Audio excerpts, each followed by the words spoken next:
Okay, so if you just bought yourself an electric board or you're thinking about buying one, this video is going to give you some tips to get out riding as quickly and safely as possible.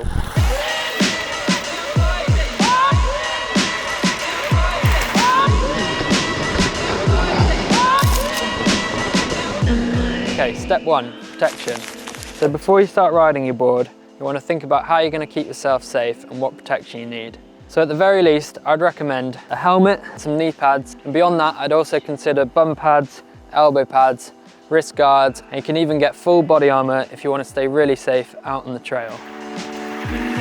Okay, so step two, board check. So before you go out riding, it's important to check that everything's as it should be on your board. So first of all, check that all your nuts and bolts are tight. So you want to check your wheel nuts, your truck bolts, your binding bolts, ESC bolts.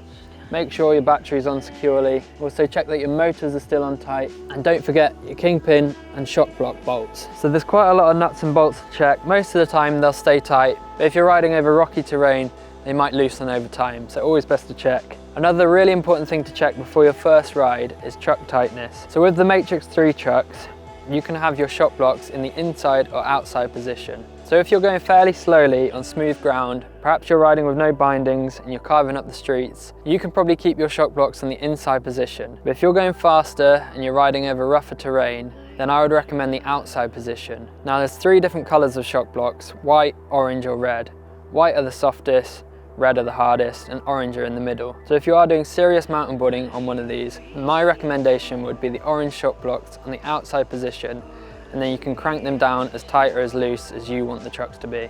So one more thing to check on the board is tyre pressure. Obviously check if you've got a puncture or a flat tyre before you go out riding. But with electric mountain boarding, you actually want fairly low pressure in your tyres. So I'd probably recommend between 10 and 30 PSI if you're on pretty rough terrain or soft ground. But if you are at the pump track, trying to air some jumps or having a race on tarmac, you might want to pump your tyres up higher than that. So just see what works for your style of riding. Okay, so step 3, stance. So we're nearly ready to get on the board, but before we do, we need to know how we're going to stand when we're riding. So if you've been snowboarding, skateboarding, surfing or mountain boarding before, you'll probably know if you're goofy or regular. So that's right foot forward, which is goofy, or left foot forward, which is regular. If you have no idea and this is your first time on a board, one way to think about it is if you were going to slide on the kitchen floor in your socks, which foot would you put forward? So I'd put my left foot forward first, which means I'm regular. Once we know which direction we're going in, we need to think about what our body's going to be doing when we're riding. So the best thing to do is keep your knees nice and bent, some flexibility in there, look where you want to go, and most importantly, put some weight onto your front leg. Try not to just lean on your back leg, because that gives you less control, and the board might even just slip out from under your feet. Okay, so step 4, the remote. So different board brands have different remotes, but I've got the MBS Agent here with me today. So we're going to look at a few specific features of this remote, but most of these tips will apply to any board. So one feature of this remote is A-tip. So that automatically puts the remote on standby if you haven't been using it for more than 1, 5 or 20 seconds. Now I'd recommend this feature, but put it on 5 or 20 seconds, because if you have it on 1, you're just going to be unlocking the remote all the time. So you can change the settings of A-tip in the menu. If you need help with that, head to the MBS website and find the remote manual. If you do have A-tip turned on, you simply unlock it by pressing this trigger here. You might need to confirm your mode, and then you're good to go. Another thing about remotes is that most of them go in one direction by default. That means if you push the throttle up, the board will go forwards and pull it back to brake.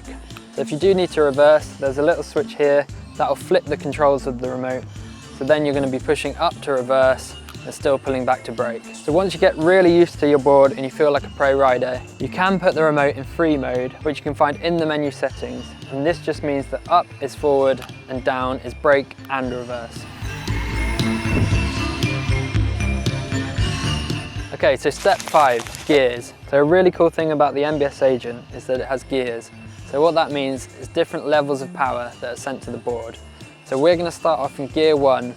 This makes it nice and simple for a beginner to start rolling without the board just going way too fast straight away and throwing you off the back of it. Once you've been riding for a few days and you feel a bit more confident, you can step up to gear 2 or maybe even gear 3, which is a lot faster. And then when you get really experienced and you feel like a pro, you can try out gear 4. There's even a hidden turbo mode, which is full power unleashed, but don't worry about that for now. We're going to start off nice and slow in gear 1 and build up gradually. So to find out what gear you're in, you'll probably need to turn the board on at this point.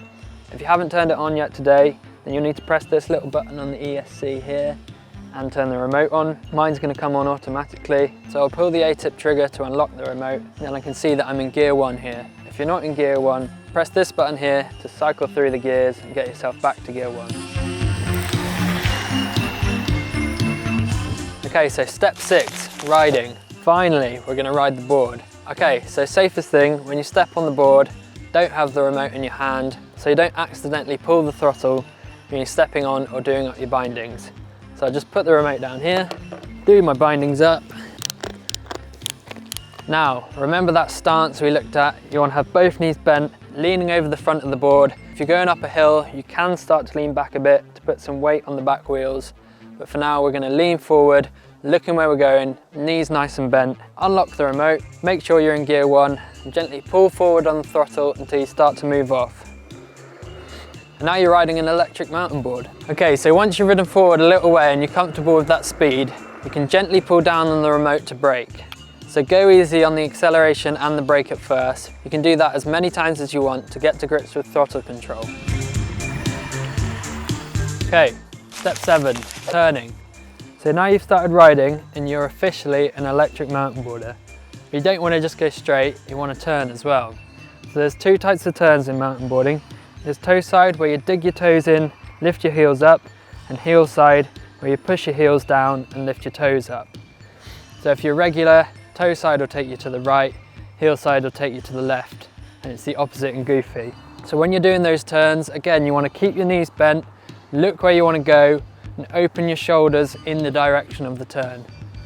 So I'm going to try and show you how that looks down this little slope here. So I'll start off with a little heel side turn, and then go toe side, then heel side, toe side, and heel side again.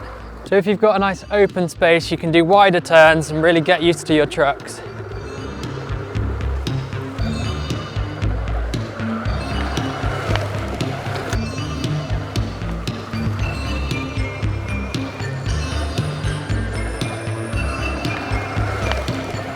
Okay, so the main thing to do now is to keep riding, keep getting used to your board, get out there, explore the parks, woodlands, cycle tracks, even mountains. These things can take you literally anywhere. Once you start to feel a bit more confident, you'll soon be skidding around corners, airing over jumps, tackling steep hill climbs, and maybe even customizing and upgrading your board. But yeah, thanks for watching. I really hope this video helped. If you've got any questions, just leave them in the comments. But yeah, just get out on your board and ride more.